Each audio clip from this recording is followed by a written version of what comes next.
నమస్తే రమగారు. నమస్తే జయ. రమగారు, మీరు ఎక్కువగా అరేబియన్ కంట్రీస్‌కి సంబంధించిన కథలు చెప్తుంటారు. అలీబాబా కథలు, తర్వాత ఇంకా ఇట్లాంటివి. ఇవి కాకుండా ఇంకా వేరే దేశాల కథలు మీ దగ్గరున్నాయా? ఉంటాయి, ఎందుకుండవు. కాదు రమగారు, గ్రామ దేవతలు చెప్తారు, అమ్మవార్లు చెప్తారు. పక్క దేశాలకు కూడా వెళ్ళిపోతున్నారు మీరు. మీ కథలు చదవడానికి ఏముంది జయ, రష్యన్ స్టోరీస్ మహా బాగుంటాయి. మనం చెప్పుకున్న కథల్లో చాలా రష్యన్ స్టోరీస్ కూడా ఉన్నాయి. ఈసప్ స్టోరీస్ అంటారు, ఈసప్ కథలు, అవి బాగుంటాయి. మరి ఇంగ్లీష్ స్టోరీస్ బాగుంటాయి. కథలు చదవడానికి ఏముంది, మేము అయితే ఇప్పుడు నేను ఇంగ్లీష్ పెద్దగా చదవలేను, ఇప్పుడు కొంచెం పర్వాలా. చిన్నప్పుడు ఏం చేసేవాళ్ళు తెలుసా, మాలతీ చందూర్ గారు. మాలతీ చందూర్ ఇంగ్లీష్ నావెల్స్ ని పాత కెరటాలు పేరుతోటి అనువాదం చేసి తెలుగులోకి ఎంత బాగుండేవో. యువలో దానికి ముందు ఒక అంటే చిన్నప్పుడు అలా చదివేవాళ్ళం. ముందంతా ఆ కథలు, జీవితము అసలు ఎలాంటి టర్న్ తీసుకోవటం, అట్లా బాగా ఇంట్రడక్షన్ రాసి ముందు తర్వాత కథలోకి వెళ్ళేవారు. ఆ కథకి సంబంధించిందే ఆ కథ ఆవిడ రాసేసి కథలో సినాప్సిస్. ఇప్పుడు చూడు, మనం ఒక కథకి ముందు కొంత దానికి అంటే దాని తాలూకు ఏమంటారు, పిండితార్థాన్ని ముందు చెప్తుంటాం, అట్లా చెప్పేవారు, అలా రాసేవారు. ఎంత బాగుంటాయంటే అరేబియా పాత కెరటాలు చెప్పరాని బ్యూటీ. ఎన్ని ఇంగ్లీష్ కథలు ఆవిడ చేసినవి చదివాను నేను, ఎన్ని కథలు. అసలు నావెల్స్ ఇంగ్లీష్లో చదవడం చాలా టఫ్. రెబెకా లాంటివి అవి కూడా ఆవిడ చేశారు.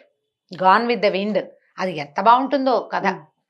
అన్ని ఇంగ్లీష్ స్టోరీస్ నేను అలాగే చదివాం.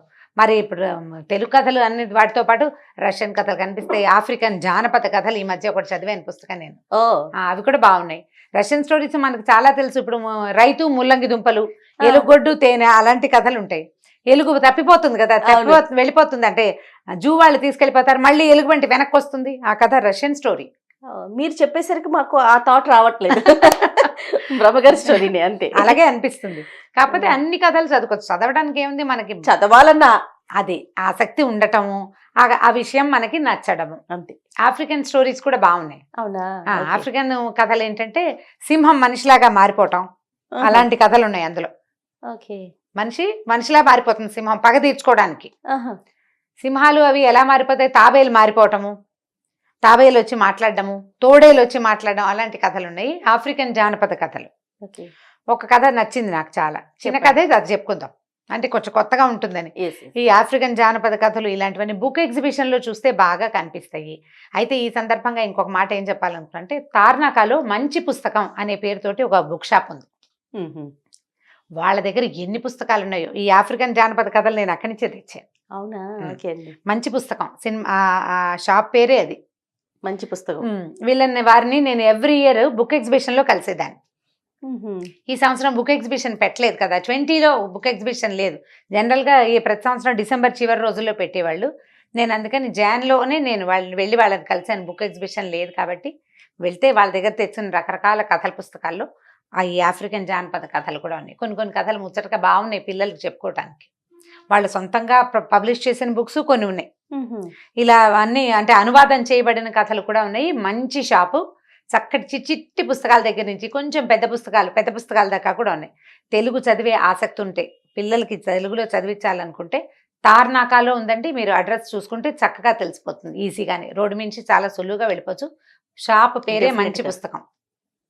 పేరు కూడా చాలా ఎంత ఇంట్రెస్టింగ్ గా ఉంటుంది. ఆ పేరు అంటేనే మహా ఇష్టం నాకు. వాళ్ళు చాలా ఫ్రెండ్లీగా ఉంటారు, గైడ్ చేస్తారు. ఈ బుక్ బాగుంటుంది, ఇది చాలా బాగుంటుందండి, ఈ ఏజ్ పిల్లలు బాగుంటుంది అని కూడా చెప్తారు. బాగా ఫ్రెండ్లీ పీపుల్. ఎవ్రీ ఇయర్ వాళ్ళతో టచ్లో ఉంటే కొత్తగా పబ్లిష్ అయిన పుస్తకాల సమాచారం కూడా ఇస్తారు మనకి. బుక్స్ అన్ని పెట్టి మంచి కాటన్ బ్యాగ్ కూడా ఇచ్చారు నాకు. అయితే ఇచ్చే కథ చెప్దాం. ఒక వేటగాడు ఉండేవాట ఈ అడవుల్లో. ఆ వేటగాడు ఏంటంటే, అతను కొంచెం మాయమంత్రం తెలుసు, మంత్రాలు తెలుసు అనమాట.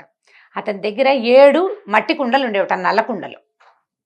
7 కుక్కలు ఉండేవి. మామూలుగా వేటకు వెళ్ళేటప్పుడు వేట కుక్కల్ని సహాయంగా తీసుకెళ్తారు.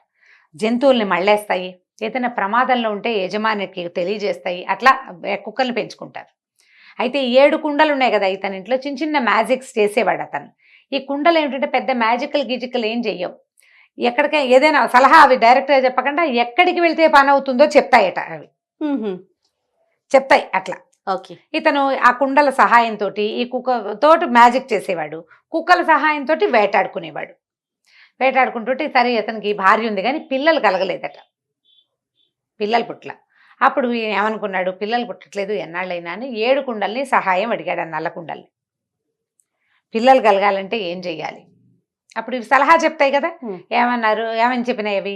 ఆ ఊళ్ళో ఒక మంత్రవేత్త ఉన్నాడు, ఆయన దగ్గరికి వెళ్తే నీకు కావాల్సిన మాట చెప్తాడు అని చెప్పాడు. చెప్పేసరికల్లా సరే ఇతని భార్యను తీసుకుని పోయి అక్కడికి వెళ్ళాడు.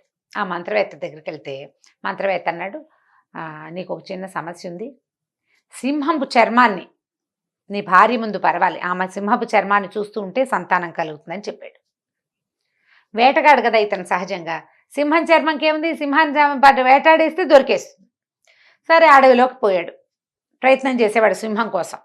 చాలా సింహాలు ఏం లేవు, అడవిలో కొన్ని ఉన్నాయి. అయితే వేట కుక్కల సహాయంతో తిరుగుతూ ఉండేవాడు ఆ సింహం చర్మం కోసం. ఒకసారి ఒక చిన్న సైజు సింహ పిల్ల ఒకటి కనపడింది, మరి చిట్టిది కాదు, కొంచెం పర్వాలేదుగా ఉంది. అయితే ఆ సింహానికి తోడెవ్వరూ లేరు, ఒకటే ఉంది. అది మందరించి విడిపోయింది. విడిపోయేసరికల్లా అమ్మో నా కొడుకు పుట్టడానికి, సంతానం కలగటానికి భగవంతుడు అవకాశం ఇచ్చాడని భావించి ఆ సింహ పిల్లని వేటాడి ఇతను ఏం చేశాడు, దాని మాంసాన్ని కుక్కలకి అప్పచెప్పేసి దాని చర్మాన్ని ఒలిచి తెచ్చి శుభ్రం చేసేసి ఇంట్లో పరిచాడు.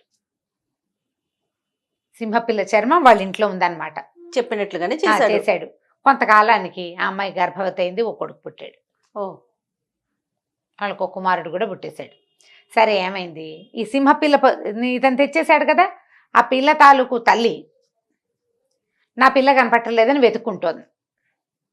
ఆడ సింహపిల్లకి పిల్ల జూలు ఉంది కానీ తల్లికి జూలు ఉండదు కదా, అది జూలుతోటి ఉండదు, శివంగి. ఆడసింహం ఎలా ఉంటుంది, సాదాగా ఉంటుంది, దాని మొహానికి జూలు అది ఉండదు.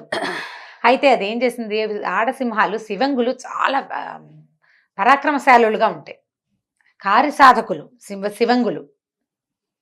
సింహానికి అంత పరాక్రమం ఏమి ఉండదు.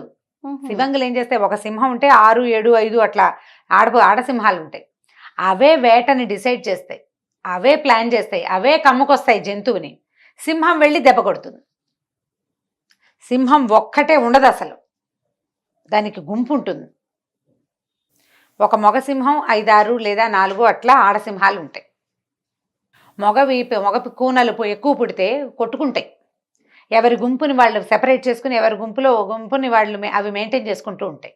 అట్లా ఉంటుందన్నమాట వాటిలలో. ఈ ఆడసింహం, ఈ శివంగి వెతకడం మొదలుపెట్టింది, నా పిల్ల ఏమైంది అని. వెతగ్గా దానికి తన పిల్ల కాలి గుర్తులు, అక్కడ ఒక మనిషి కాలి గుర్తులు తెలిసినాయి. అర్థమైంది. అది వెతుక్కుంటూ వచ్చింది. చాలా సమయం పట్టింది అది ఆ మనిషిని వెతకడానికి. అయితే ఏమైంది, మొత్తానికి అది ఊరు చేరింది. ఊరు చేరి ఏం చేసింది, ఊళ్ళోకి వచ్చాక చక్కటి అందమైన మనిషిగా మారిపోయింది, అమ్మాయిగా. ఆ ఊళ్ళో ఒక సంత జరుగుతుందట, ఆ సంతలోకి ప్రవేశించింది. సంతలో వాళ్ళు వీళ్ళు అందరూ మంచి ఉత్సాహంగా ఈ అమ్మాయిని చూశారు, అందంగా ఉంది. అయితే బుట్టలు అల్లే వాళ్ళు వీళ్ళు కనపడితే ఇదేం చేసింది, కొంత డబ్బు కూడా తెచ్చుకుంది ఈ సింహం. ఆ బుట్టలు అమ్మే ముసలి మామ దగ్గరికి వెళ్ళి ఒక బుట్ట కావాలి నాకు అని అడిగింది. బుట్ట కావాలంటే అంత బుట్ట ఏదో ఇచ్చింది, డబ్బులు ఇచ్చి ఆ బుట్ట తీసుకుంది. ఈ బుట్టను ఎత్తిన పెట్టుకుని దీంట్లోకి వెళ్ళి, మామూలుగా వ్యాపారానికైనా వెళ్ళాలి, కొనుబడికైనా వెళ్ళాలి, సంతలోకి ఎవరు వెళ్తారు, అంతేగా. అయితే అమ్ముకోవాలి లేకపోతే కొనుక్కోవాలి. ఊరికే తిరగడానికి వెళ్ళినా తినుబండారమో ఏదైనా అవసరమైన వస్తువు కొనాలి, ఒట్టిగా తిరగరు సంతల్లో. మనం ఇప్పుడు మాల్స్లో విండో షాపింగ్ చేయడానికి కుదరదు, అప్పుడు కుదిరేది కాదు. అమ్మాలి లేదా కొనాలి, లేదా ఈ వస్తువుని ఇంకో వస్తువుకు మారకం వేసుకోవాలి. సంతలో తిరగడం మొదలుపెట్టింది. పెట్టేసరికి అందరూ రారా ఇక్కడ ఇదిగోను అదిగోను అని చూపించారు. చీకటి పడుతోంది, మా ఇంట్లో ఉండు అని ప్రతి వాళ్ళు పిలిచారు.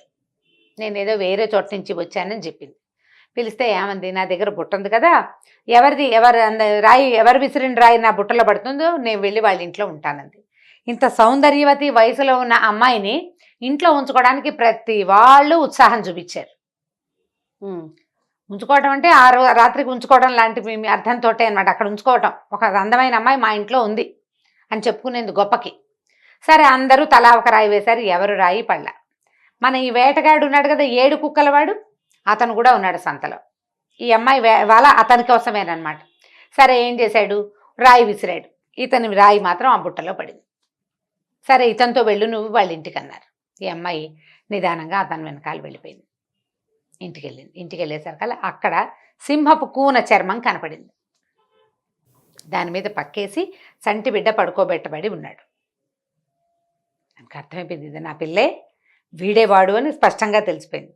సరే ఏమనుకుంది, సమయం కోసం చూసి రాత్రి వాళ్ళు ఏదో అన్నం తింటూ ఈ అమ్మాయి వేటగాడి భార్య ఈ అమ్మాయి కూడా ఫుడ్ పెట్టింది, భోజనం పెట్టింది, తిన్నది. తిన్నాక ఏమనుకుంది, ఏదో ఒక సమయం చూసుకుని వీడిని చంపేయాలి సింహంగా మారి అని భావించింది. సరే కాస్త పడుకుంది. బాగా అందరూ నిద్రలు పెట్టేశాక మెల్లిగా లేచింది. లేచేసరికి అలా 7 కుక్కల్లో ఒకటి వచ్చింది దగ్గరికి. మాకు ముందే తెలుసు నువ్వని, నువ్వేమైనా ప్రయత్నం చేసావా మీద పడి చంపేస్తాం, నీ దారి నువ్వు వెళ్ళిపో అని చెప్పేసరికి అలా కామ్గా పడుకుంది మాట్లాడకుండా. 1 గంట పోయాక చూసింది కుక్కలు కదలటల్లా, మనుషులు నిద్రపోతారు. మళ్ళీ లేచింది. 2వ కుక్క వచ్చింది. నీకు ఒకసారి చెప్తే అర్థం కాదా, పడుకో, తెల్లారేసరికి లేచి వెళ్ళిపో అంతే. ఇతను వేటగాడు, వేటాడడం వాడి వృత్తి. నీ మీదేం ప్రత్యేకంగా పగలేదు, మాకు ముందే తెలుసు నీ సంగతి. అంటే ఇదేమనుకుంది సింహం, ఈ నల్ల కుండలు ఉన్నాయి కదా ఆ కుండల పక్కనే పడుకుంది. కుండలు వీటికి నిజం చెప్పేసినాయని తెలిసిపోయింది దానికి. తెల్లవార్లు 7 సార్లు ప్రయత్నం చేసింది. ప్రయత్నం చేసినా ఆ కుక్కలు దాన్ని కదలనివ్వల. కదిలితే చంపేస్తాం, దాంతో ఇంక పడుకుంది మాట్లాడుకుని. తను చచ్చిపోకూడదు, వీడిని చంపి ఇంటికి వెళ్ళాలి, అది అవకాశం కోసం చూస్తూ తెల్లారిదాకా పడుకుంది. సరే తెల్లవారిపోయింది. పొద్దున్నే లేస్తే ఆ వేటగాడి భార్య కాస్త గంజి లాంటిది ఏదో ఒక పదార్థం ఇచ్చింది, తాగింది. ఇంటికి వెళ్తాను వెళ్ళొస్తానని చెప్పింది. నన్ను రోడ్డు అక్కడ దాకా దింపుతావా, అడవి దారి దాకా అని వేటగాడిని అడిగింది. సరే వేటగాడు ఒప్పుకున్నాడు. అతను ఏం చేశాడు, విల్లంబులు తీసి భుజాన్ని పెట్టుకున్నాడు. వాటితో చంపేస్తావా నన్ను అని అడిగింది. అడిగేసరికి సరే అని అది పక్కన పెట్టి తుపాకీ తీసుకున్నాడు. దాంతో చంపేస్తావా నన్ను అంది. అందమైన ఆడవాళ్ళు ఏమైనా మాట్లాడతారు. అది కూడా అక్కడ పెట్టాడు. ఒక ఈల మాత్రం తీసుకున్నాడు. ఏదో ఒక సాధన ఉండటం అలవాటు అనమాట. ఈల తీసుకున్నాడు. సరే ఇద్దరు నడవటం మొదలుపెట్టారు. కుక్కలేం వెంట రాల, అతను అమ్మాయిని దింపడానికి కదా వెళ్తున్నాడు. సరే అడవి దాకా వచ్చేసారు. వెనక్కి తిరిగి చూస్తే నిర్మానుష్యంగా ఉంది, ఎవ్వరు లేరు. అడవి దారి లోపలికి వెళ్ళాక ఇతను ఏం చేశాడు, నువ్వు ఇక్కడి నుంచి వెళ్ళిపో అన్నాడు. వెళ్ళిపోని ఒక చెట్టు ఎక్కబోయాడు. చెట్టు కొద్దిగా ఎక్కే లోపల ఈ అమ్మాయి కాస్త సింహంగా మారిపోయింది, మీదకి దూకపోయింది. చెట్టు ఎక్కలా, పూర్తిగా ఎక్కబోతున్నాడు అంతే. కొంచెం 2 అడుగులు వేశాడు పైకి. వేసి నువ్వు నా పిల్లని చంపేశావు, నీ పగ తీర్చుకోవడానికి మీ ఇంటికి వచ్చాను ఆనంగానే ఇతను ఏం చేశాడు, ఈల తెచ్చాడు కదా, నోట్లో పెట్టుకుని ఈలకైమని ఊదాడు. ఊదంగానే ఆ 7 వేట కుక్కలు వెనకాల పొదల్లో దాక్కునున్నాయి, వచ్చేసినాయి. 7 ఒక్కసారి సింహం మీద పడిపోయాయి. ఆ సింహానికి అర్థమైంది, ఆ నల్ల 7 కుండలు కుక్కలకు చెప్పడమే కాదు వీడికి కూడా చెప్పినాయి. దానికి అర్థమైంది. కుక్కలన్నీ కలిసి ఆ సింహాన్ని చంపేసి. ఇతను ఏం చేశాడంటే, మీరు మాంసం తినండి అని ఆ సింహపు చర్మాన్ని ఇంటికి తీసుకెళ్ళిపోయాడు శుభ్రం చేసి. పిల్ల చర్మంతో మనకు ఒక కుమారుడు కలిగాడు, తల్లి చర్మంతో ఎవరు వస్తారో చూద్దామని ఆ సింహపు చర్మాన్ని కూడా ఇంట్లో పెట్టేసుకున్నట్టు. సింహాలని వేటాడము అవన్నీ కూడా ఆఫ్రికాలో చాలా సహజంగా జరిగేవి ఇది వరకు. ఇట్లా వాళ్ళ తాలూకు నమ్మకాల కోసం కూడా జంతువుల్ని చంపేవాళ్ళు. తినడానికి జీవిక కోసమే కాకుండా నమ్మకాలతోటి కూడా. ఆ విధంగా పోగా చివరికి ఏవో కొన్ని జాతులు మిగిలినాయి అన్నమాట. వేటని ప్రోత్సహించడం మన ఉద్దేశం కాదు, జరిగిన కథ.